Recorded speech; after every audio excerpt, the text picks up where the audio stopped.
Hello everybody, this is part of Sajin, and today we're going to take a look at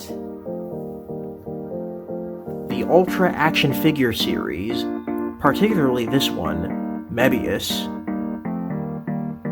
Now this version of Ultraman is from the 2006 series Ultraman Mebius. Now I got this one at Big Bad Toy Store. And of all the available Ultraman figures, I think this is one of the better ones, mainly in that it comes with an accessory and overall just the design. He has a very simple silver pattern over the red with a few gold highlights. His eyes are white, and he's got, of course, the silver head. Now, there's no paint on the back, and there's screw holes. They're very visible, but personally, I don't mind, as the red is really, just a vibrant color. It's a very nice plastic. Very shiny looking plastic. Mine came out with a few scuffs here and there, mainly on the shoulders. And part of the face. For the latter, it seems like it was painted unevenly.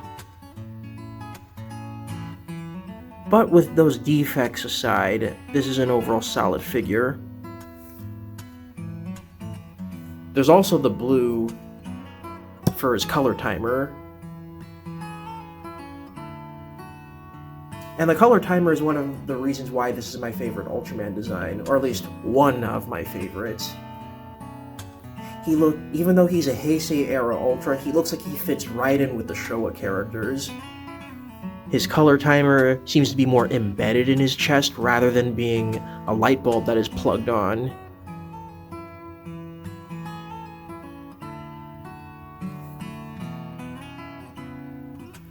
And not to mention the red stripes going down from the back of his head, from his fins, and then down to his eyes, the corners anyway. How should I put it? He's very familiar as Ultraman while still updating the look very appropriately without going too far. He's perfectly recognizable as Ultraman. Mebius also has this on his left arm only. Let's focus on that a little bit more. There it is. Right here is the Mebium brace, or the Mebius brace, I think that's what it is. That is his transformation device, and it's also a multi-purpose item. It could fire lasers, and it could eject a sword, which we will see later. Articulation is pretty good. It's at 12 points. Single-jointed knee. Foot swivel. Elbow, biceps, can swing all the way around,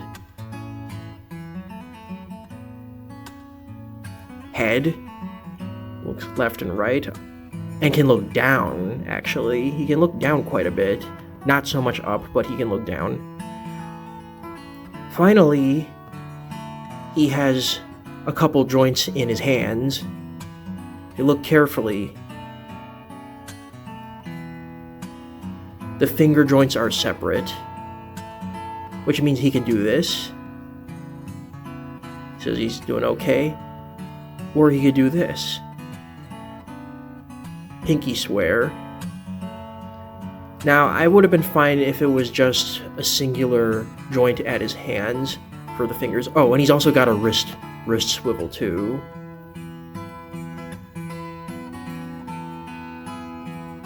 Yep, he's got a wrist swivel too. But that's nice overall.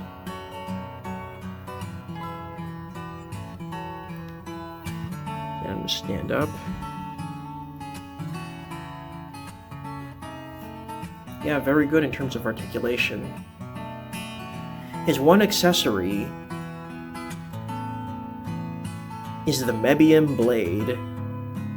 Or the Mebius blade. I don't remember. I think it's Mebius blade. It can be attached to his wrist via this ring here at the end.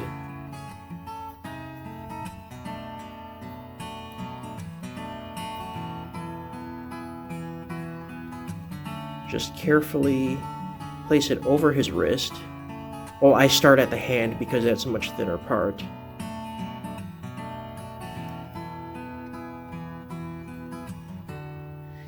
And then there's a notch. There's a notch in there in which the Mebius brace just rests in there, so. Now Mebius has his blade, his sword, and now he can cut through his opponent.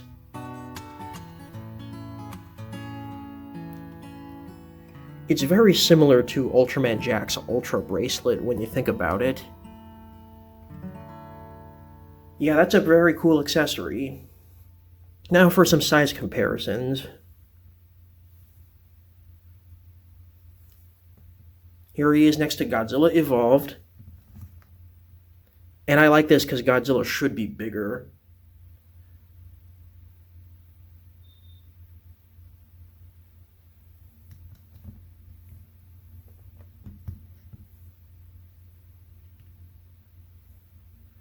And then here he is next to King Kong. Yeah, for the two humanoid monsters here, I think Mebius actually stands out in that he's a lot smaller compared to Kong in terms of bulk. Kong is definitely the much burlier figure. They're like the same size too. So yeah, overall, I got kind of like a holy trifecta here of giant monster characters.